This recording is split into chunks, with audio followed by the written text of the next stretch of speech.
Namaskar students. I hope all of you are fine. You're studying well and you were waiting for this video.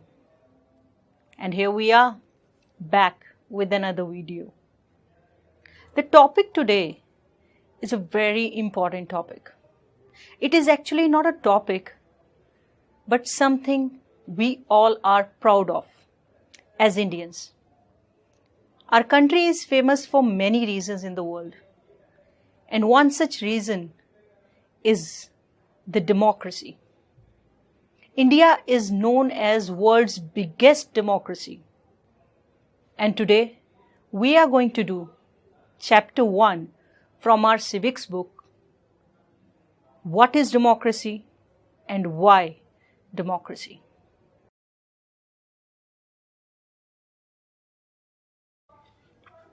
The aim here is to understand clearly the bare minimum features of a democratic form of government. Towards the end of this chapter, we step beyond this minimal objective and introduce a broader idea of democracy. After going through this chapter, we should be able to distinguish a democratic form of government from a non-democratic form of government.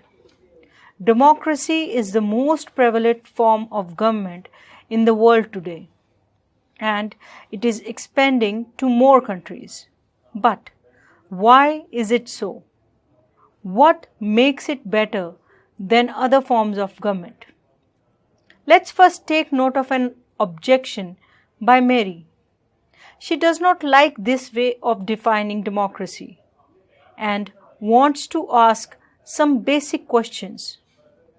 Her teacher Matilda Lingdo responds to her questions as other classmates join the discussion. Actually, Mary didn't like the idea of discussing about democracy first and then find out the meaning of democracy. According to her, they should have first learnt the meaning and then they would have discussed its examples. To this, Madam Lingdo replies that this is not how we reason in everyday life. We need a definition only when we come across a difficulty in the use of a word. We need a definition of rain only when we wish to distinguish it from, say, drizzle or a cloudburst. The same is true for democracy, because different kinds of governments call themselves democratic. Are they truly democratic? Let's take up common features of governments: democratic government and non-democratic government. One simple factor common to all democracies is the government is chosen by the people. We could thus start with a simple definition. Democracy is a form of government in which the rulers are elected by the people. This is a useful starting point. This definition allows us to separate democracy from forms of governments that are clearly not democratic. The army rulers of Myanmar were not elected by the people. Those who happened to be in control of the army became the rulers of the country. People had no say in this decision. Dictators like Pinochet from Chile are not elected by the people. This also applies to monarchies. The kings of Saudi Arabia rule not because the people have chosen them to, but because they happen to be born in the royal family. This simple definition is not adequate. It reminds us that democracy is people's rule. But if we use this definition in an unthinking manner, we would end up calling almost every government that holds an election a democracy. That is why we need to carefully distinguish between a government that is a democracy and one that pretends to be one.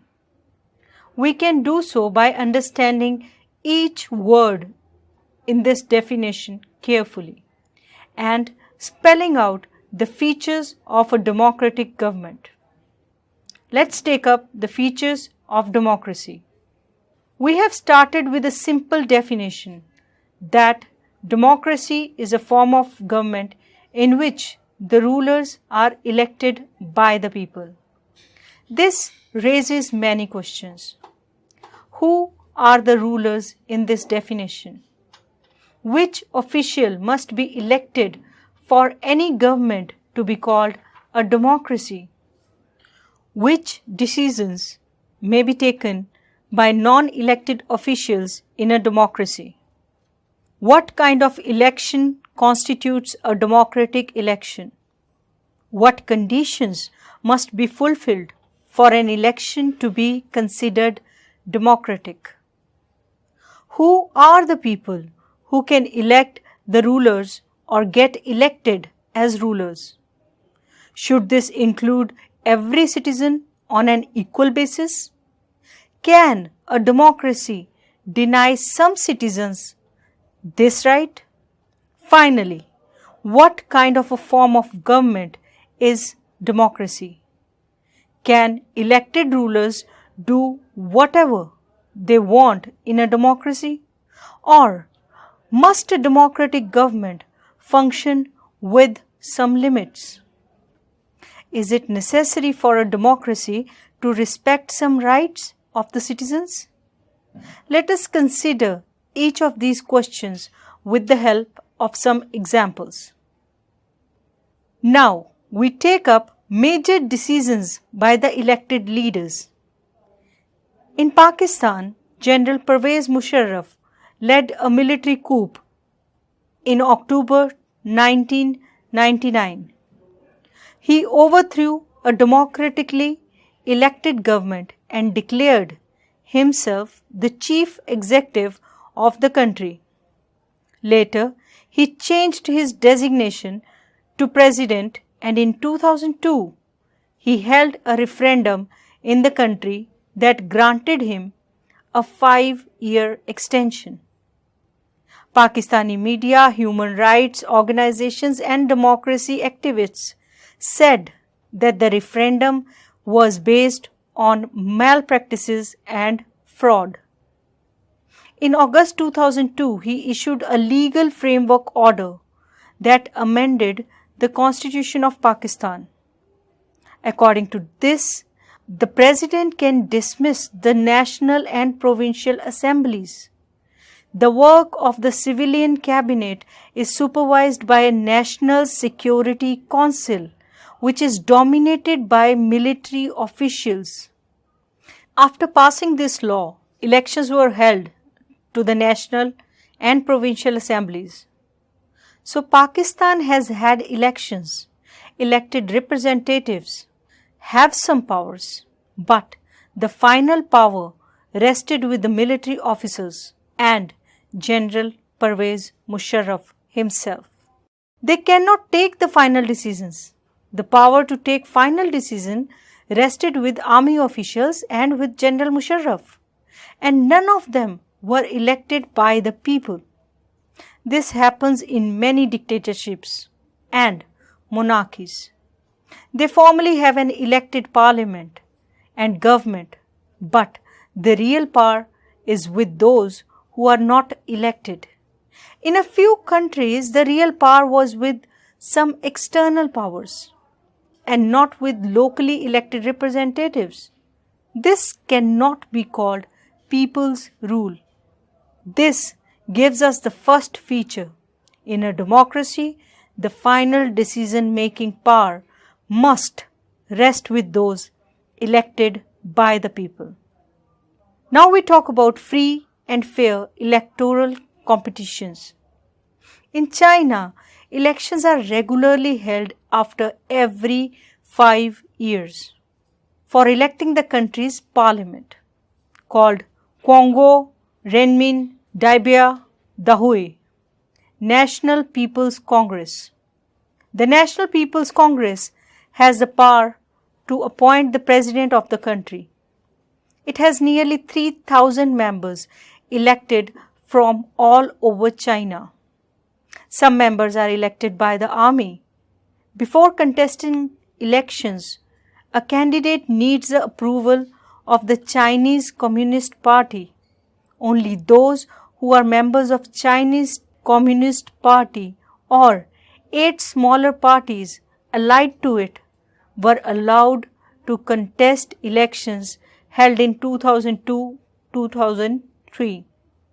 The government is always formed by the Communist Party. Since its independence in 1930, Mexico holds elections after every 6 years to elect its president. The country has never been under a military or dictator's rule, but until 2000, every election was won by a party called PRI, Institutional Revolutionary Party. Opposition parties did contest elections, but never managed to win. The PRI was known to use many dirty tricks to win elections. All those who were employed in government offices had to attend its party meetings. Teachers of government schools used to force parents to vote for PRI.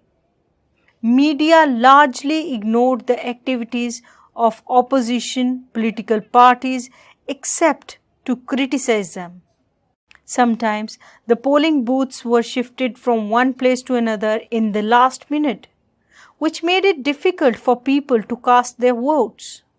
The PRI spent a large sum of money in the campaigns for its candidates. Now, should we consider the elections described above as example of people electing their rulers? Reading these examples, we get a sense that we cannot. There are many problems here. In China, the election do not offer the people any serious choice. They have to choose the ruling party and the candidates approved by it. Can we call this a choice? In Mexican example, people seem to really have a choice, but in practice, they had no choice. There was no way the ruling party could be defeated, even if people were against it. These are not fair elections. We can thus add a second feature to our understanding of democracy. Holding elections of any kind is not sufficient. The election must offer a real choice between political alternatives, and it should be possible for people to use this choice to remove the existing rulers if they wish so. So, democracy must be based on a free and fair elections where those currently in power have a fair chance of losing. Let's move to one person, one vote, one value. Earlier we read about how the struggle for democracy was linked to the demand for universal adult franchise. This principle has now come to be accepted almost all over the world. Yet, there are many instances of denial of equal right to vote. Until 2015 in Saudi Arabia, women did not have right to vote. Estonia has made its citizenship rules in such a way that people belonging to Russian minority find it difficult to get the right to vote. In Fiji, the electoral system is such that the vote of an indigenous Fiji has more value than that of an Indian Fiji. Democracy is based on a fundamental principle of political equality. That gives us the third feature of democracy, that in a democracy, each adult citizen must have one vote and each vote must have one value. Rule of law and respect for the rights. Zimbabwe attained independence from white minority rule in 1980. Since then, the country has been ruled by ZANU-PF, the party that led the freedom struggle. Its leader Robert Mugabe ruled the country since independence. Elections were held regularly and always won by JANU-PF. President Mugabe was popular but also used unfair practices in elections. Over the years, his government changed the constitution several times to increase the power of the president and make him less accountable. Opposition party workers were harassed and their meetings were disrupted. Public protests and demonstrations against the government were declared illegal. There was a law that limited the right to criticize the president. Television and radio were controlled by the government and gave only the ruling party's version. There were independent newspapers, but the government harassed those journalists who went against it. The government ignored some court judgments that went against it and pressurized judges. He was forced out of office in 2017. The example of Zimbabwe shows that popular approval of ruler is necessary in a democracy, but it is not sufficient. Popular governments can be undemocratic. Popular leaders can be autocratic. If we wish to assess a democracy, it is important to look at the elections, but it is equally important to look before and after the elections. There should be sufficient room for normal political activity, including political opposition, in the period before elections. This requires that the state should respect some basic rights of the citizens. They should be free to think, to have opinions, to express these in public, to form associations, to protest and take other political actions. Everyone should be equal in the eyes of law. These rights must be protected by an independent.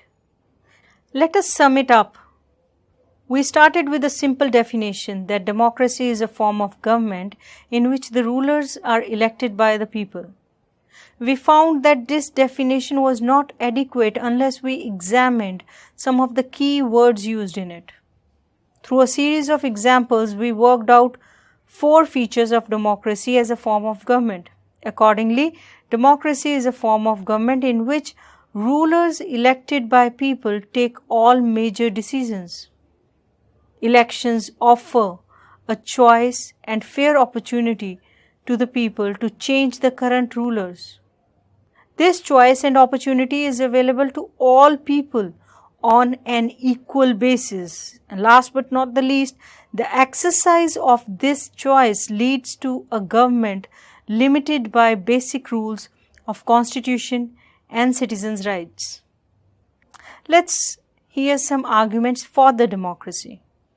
China's famine of 1958 to 1961 was the worst recorded famine in the world history. Nearly 3 crore people died in that famine. During those days, India's economic conditions was not much better than China. Yet India did not have a famine of that kind that China had. Economists think that this was a result of different government policies in the two countries. The existence of democracy in India made the Indian government respond to food scarcity in a way that the Chinese government did not. They point out that no large-scale famine has ever taken place in an independent and democratic country. If China too had multi-party system, an opposition party and a press free to criticize the government, then so many people may not have died in that famine. This example brings out one of the reasons why democracy is considered the best form of government. Democracy is better than any other form of government in responding to the needs of people. A non-democratic government may and it can respond to the people's needs, but it all depends on the wishes of the people who rule. If the rulers don't want to, they don't have to act according to the wishes of people. Hence, a democratic government is a better government. Because it is a more accountable form of government. Democracy should lead to better decisions than any non-democratic government. Democracy is based on consultation and discussion. A democratic decision always involves many people, discussions, and meetings. Democracy improves the quality of decision making. Democracy provides a method to deal with differences and conflicts. Democracy respects its citizens. In democracy, no one is a permanent winner. No one is a permanent loser. Everybody gets a chance to correct their mistake. So, in this chapter, we have considered the meaning of democracy in a limited and descriptive sense. We have understood democracy as a form of government. This way of defining democracy helps us to identify a clear set of minimal features that a democracy must have. The most common form that democracy takes in our times is that of a representative democracy. In the countries we call democracy, all the people do not rule. A majority is allowed to take decisions on behalf of all the people. Even the majority does not rule directly. The majority of people rule through their elected representatives. This becomes necessary because modern democracies involve such a large number of people that it is physically impossible for them to sit together and take a collective decision. Even if they could, the citizen does not have the time, the desire, or the skills to take part in all decisions. This gives us a clear but minimal understanding of democracy. This clarity helps us to distinguish democracies from non-democracies. But it does not allow us to distinguish between a democracy and a good democracy. It does not allow us to see the operation of democracy beyond government. Feeling proud? Yes, you should be. To be a part of an actual democratic country, you should be feeling proud. You can compare the entire scenario. You can compare with the countries which call themselves democratic, but actually their setup is not so democratic. Let's analyze what we have learned today. On the left side of your screen, you can see the names of the country, and on the right side, you can see certain statements. You have to match the country with the correct statement. So, the correct order is: Chile is known for the end of military dictatorship. Nepal, the king agreed to give up his powers. Poland, end of one-party rule. Ghana, freedom from British colonial rule. Okay, now I'll ask a question. The answer has 4 statements. You have to pick the correct statement. So, which of the following does not lead to the spread of democracy? Option number 1, struggle by the people, invasion by foreign countries, end of colonialism, people's desire for freedom. Correct answer: invasion by foreign countries. Next question. Which of the following statements is true about today's world? Monarchy as a form of government has vanished. The relationship between different countries has become more democratic than ever before. In more and more countries, rulers are being elected by the people. There are no more military dictators in the world. Correct. The statement which is true about today's world is that in more and more countries, rulers are being elected by the people. Now, my last question to you is, use one of the following statements to complete this sentence. Democracy in the international organizations require that the rich countries should have a greater say. Countries should have a say according to their military power. Countries should be treated with respect in proportion to their population.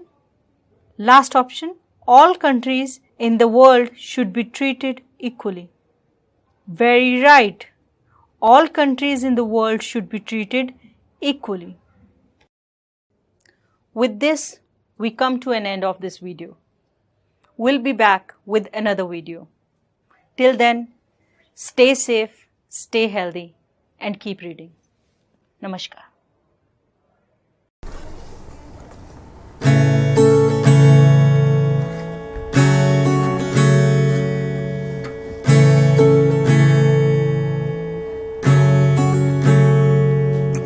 लोगों का है ये लोगों के लिए, शासन के लिए यहाँ लोग ही चुने, सबके अधिकारों को जो बचा के रखे, विविधता में भी एकता जो बना के रखे।